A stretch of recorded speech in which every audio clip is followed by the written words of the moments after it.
All right, so I just gave you guys like a million sheets, okay? And as I've mentioned many times in the past, I tend to try and give you guys more practice than I think you actually need, but that way you can practice as much as you want, okay? And if you're watching this video from home, all those sheets are attached below this video. Let's go ahead and go through the concept map. I'm going to fly through this. I don't want to spend that much time on a concept map. But here's like a way to visualize all the stuff that we learned. So we have a whole lot of history. It started with Democritus. Okay, he was that Greek guy who first came up with the idea of atoms. Didn't do any science, no evidence, no model, nothing like that. He just came up with the idea that atoms build up all the stuff in our universe. Lavoisier, first guy, did some science. French did law of conservation of mass equals before and after. And then his wife wrote it all down in a way that people could actually understand because his notes were like a hot mess.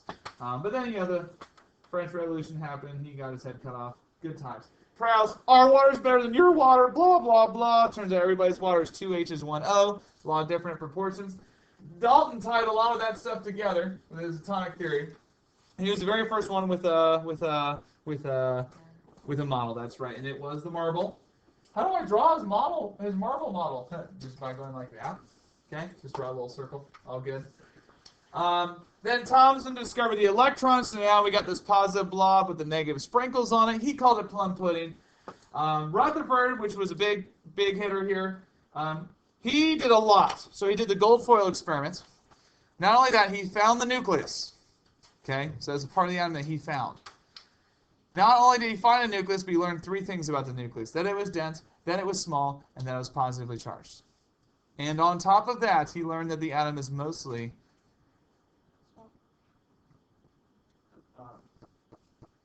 empty space. That's what I'm looking for, yeah. So there's a lot of information to know about Rutherford in terms of like the points of information that he learned about the atom. He probably has more to remember than anybody else. Right after him was Bohr. He thought that electrons orbit the nucleus on predictable little paths, like the planets orbit the sun. That's not exactly how they work, but he did learn a few things that we still find true today. When something's low energy close to the nucleus, what do we call that? Ground state. That's right. And when it's high energy far away from the nucleus, we call that excited state. You got it.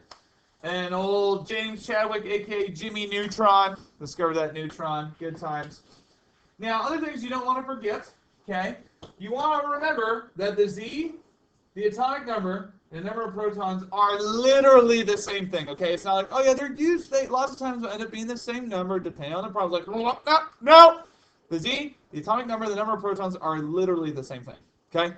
You can use all 3 of those interchangeably. Now, the mass is at capital A lots of times. And your protons plus your neutrons. If you want to find the neutrons, you'll find a difference between your mass and your protons. Full atomic symbol, I'll write a little bit larger here. Remember, we got our mass there for element X. Again, there is no element X. It's just the example. Number of protons. Here's your charge. All that good stuff. Okay. This can be helpful if I ever ask you to write the full atomic symbol, but it can also be helpful if you ever see like, oh yeah, phosphorus with like 31. Like, wait, is that the charge? Is that the mass? Is that the atomic number? Oh wait, it must be the mass because it's in the top left corner. Okay. So it can be helpful for a few reasons to know that little format there. Atoms versus ions versus isotopes. Atoms are neutral. Ions have a charge of some kind. The cat ions are positive, right? Remember all that good stuff. All right, let's talk about how atoms produce light. We've done it several times before. I want you to look up here at me so you can't see it off the sheet. Let's go through the whole process. What part of the atom is even involved in producing light, by the way? Electrons, right? So you have to say the word electrons. Otherwise, I don't know what you're talking about. Okay? Where do those electrons start? Ground state. I love that you said the phrase ground state, but now you have to explain to me what the ground state even is. Closest to the nucleus? Low in energy, right? So like the ground state, electrons start in the ground state, which means they are close to the nucleus and low in energy. Okay? Then we do what to those electrons? You add energy in some fashion. That can be flipping the switch. That can be tossing it in the fire. That can be striking it to see that triboluminescence, all that good stuff. But you add energy in some fashion. When a ground state electron has a bunch of energy shoved into it, it will become excited, which means high energy. Farther from the nucleus. Okay, so that little electron is going to jump up farther from that nucleus when it has higher energy.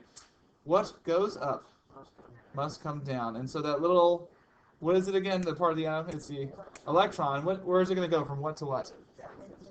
Excited to ground, okay?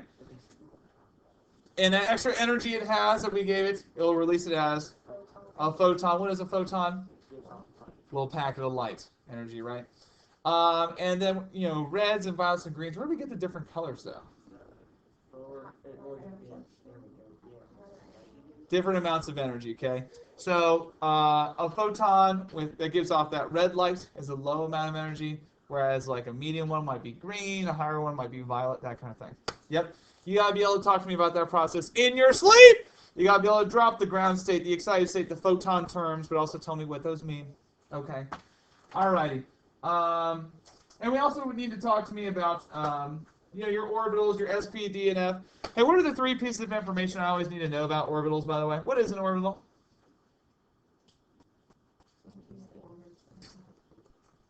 So electrons used to orbit, but now orbitals are a replacement for orbits. Okay? It's what? It's an area where electrons probably are. Where they probably are. We don't know for sure. So we have 2 pieces of information, 2 of the 3. It's an area or region of space where electrons probably are. And they can hold 0, 1, or 2 electrons. That's right, okay? So again, we used to think that electrons orbit the nucleus like planets orbit the sun on a predictable path, but now we realize, well, actually, electrons are sort of in these orbitals, which are general areas where electrons probably are. There's no predictable path, okay? Just sort of general areas. My orbital would be my room, right? Okay. So my room is a general area where I probably am. I'm not always here. You don't know exactly where I am in my room. I could be at my desk. I could be at the smartboard. I could be at the cabinets. But you know I'm probably in here most of the time. Okay, about 90% of the day, I am, in fact, in room 245. Okay? Not bad, not bad.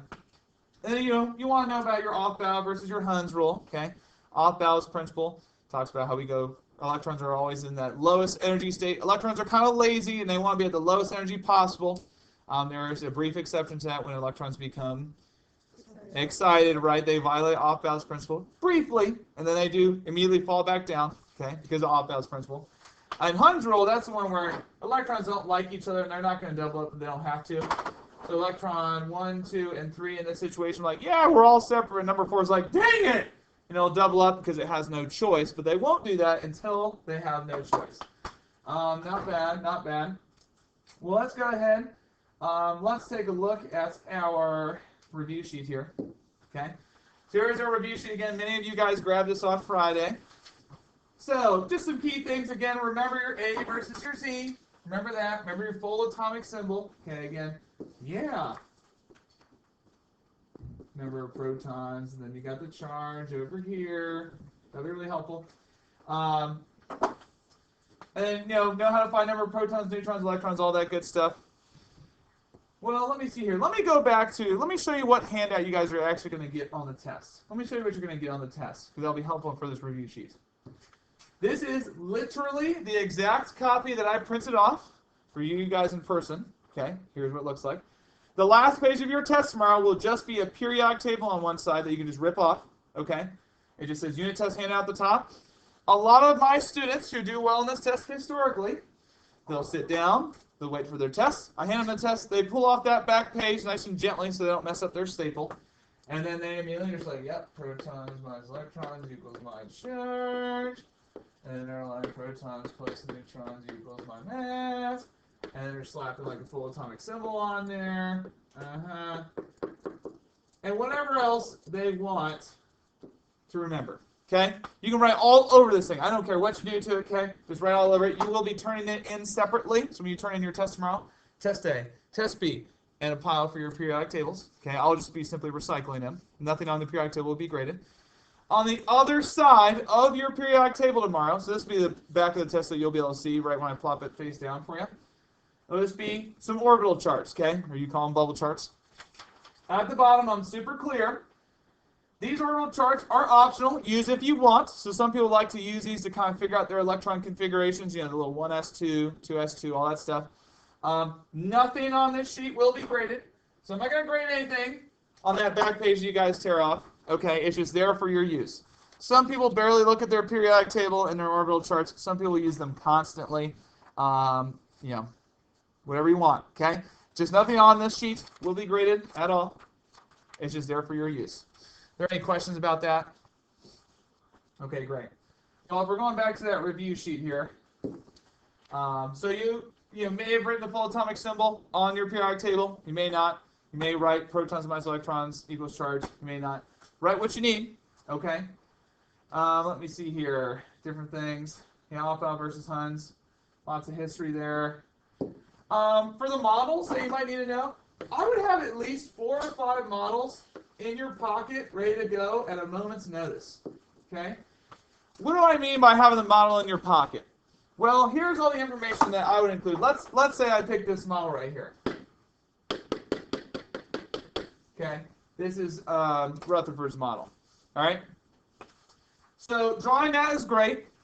Mr. P is going to need more information than that for you to prove that you know what's going on here. So you would need to kind of have stuff like, okay, that little tiny thing right there, that's the nucleus, Mr. P. And you know what? Just to make sure, really clear, it's positive, it's tiny, you know, maybe something like that. Huh, tiny. And you know, you might want to also include something where you're like, yeah, okay, and the rest of this is just sort of empty. Something like that.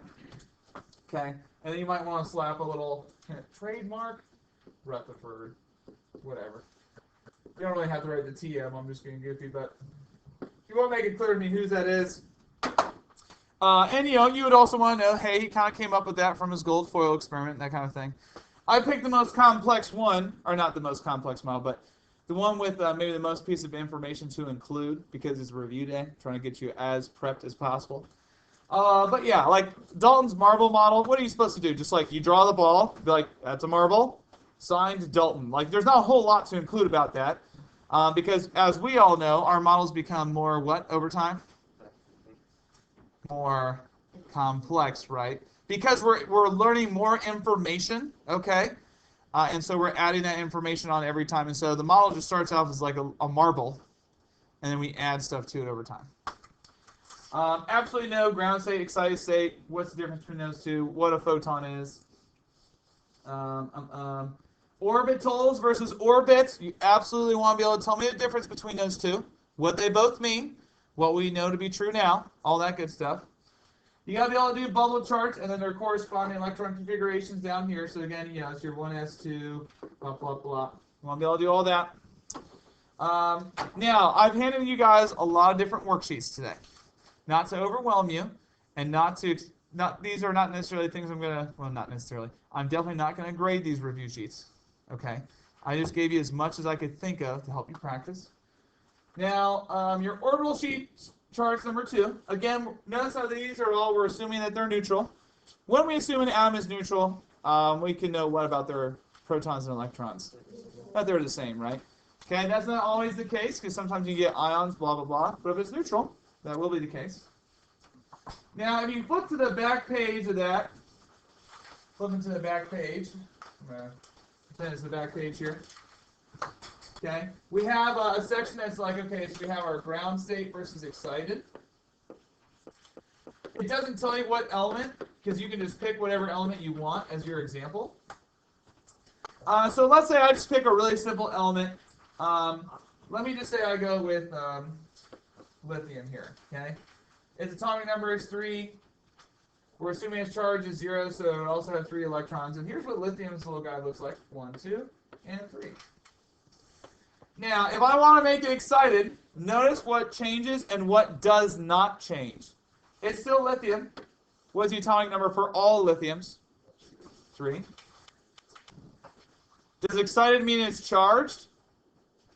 No, it does not mean that. So it's still got a charge of neutral. So how many electrons does it have? 3. And that's a really big point. It should still have 3 electrons. Now, to make it excited, all you need to do is take at least one of those electrons and throw it up higher than it belongs. So you can take that third electron that was here originally, and you could just have them move up a little north, like boom, right there. Or you can have them take a whole bunch and be like, yeah, all the way up there, for all I care, okay? As long as you still have 3 total electrons, and at least one of them has gone up at least 1 layer, we are good to go. You could take the whole family on a trip. Just move all 3 of them up here for all I care. Okay, as long as you have 3 total and at least one of them has gone up at least 1 layer, we are good to go. So that's a good one for you. This one right here. This is probably people's least favorite practice sheet to do because there's lots of history. Personally, if I were 16 right now and I was a high school sophomore, I would have to agree with you. History was always my least favorite. Couldn't stand it. I'd much rather do a bubble chart or do an atomic structure sheet where it's like, all right, 2 protons, 1 electron. Like, I'd much rather do that. Here is a common pitfall, and this is a good life lesson for you guys for any class. Here's a common pitfall for students. And I fell into this all the time up until about junior-ish year of college.